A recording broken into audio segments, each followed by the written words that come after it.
Hello and welcome to the Minimum Competence episode for Friday, October 25th, 2024. I'm your host for today, Andrew Leahy, a tax and technology attorney from New Jersey.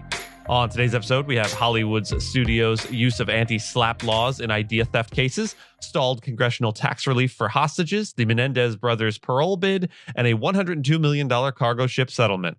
Let's remember, the World Series is a reminder that baseball is a game of skill, but it's also a game of luck, and read today's legal news. On this day in legal history, October 25th, 1988, New York marked a significant moment in legal and media history by televising its first ever courtroom trial, the highly publicized murder case of Joel Steinberg.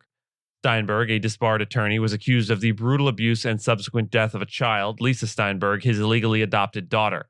Public outrage and media interests were intense, and the televised trial offered viewers unprecedented access to courtroom dynamics, evidence presentation, and witness testimony.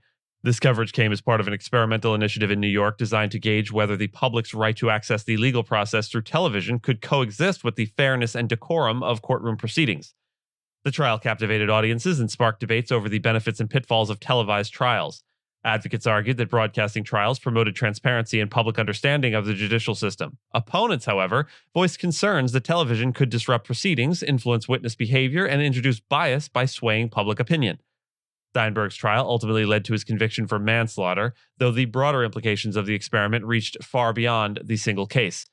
The success of this experiment paved the way for the launch of Court TV in July of 1991, which would go on to cover high-profile cases like those of O.J. Simpson and the Menendez brothers, changing public engagement with the legal system. This development marked a shift toward greater media access in courtrooms across the United States, though the debate over its impacts continued to this day.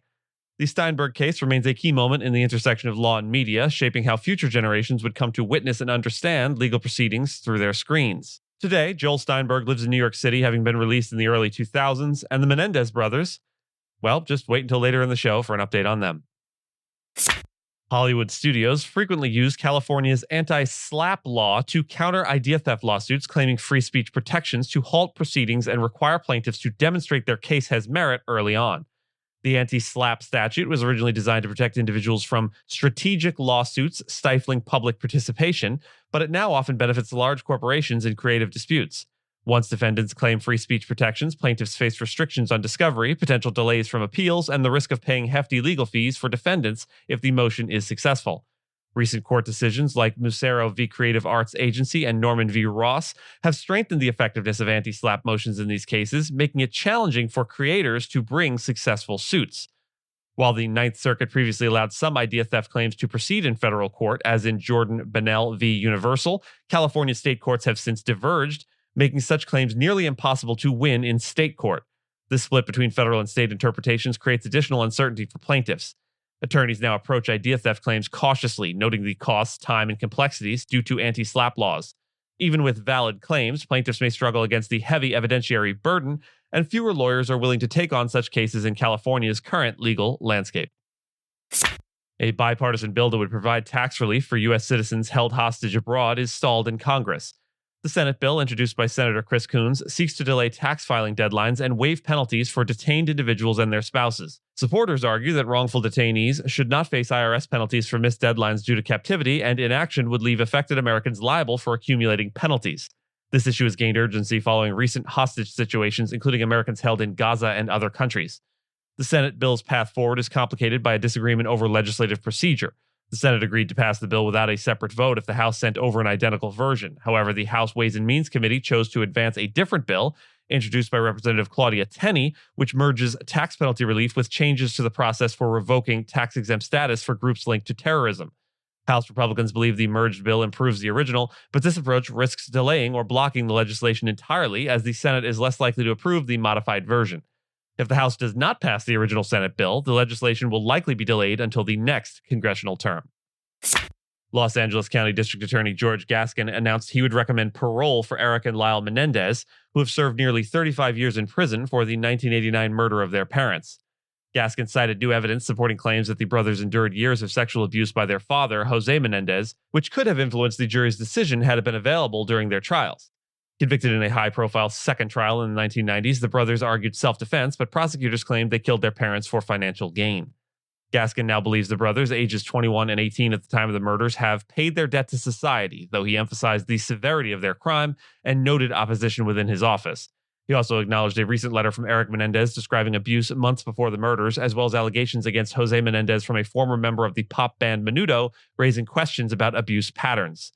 The decision to expedite the case follows renewed public interest, driven by a Netflix dramatization and an upcoming court hearing scheduled for November 26th.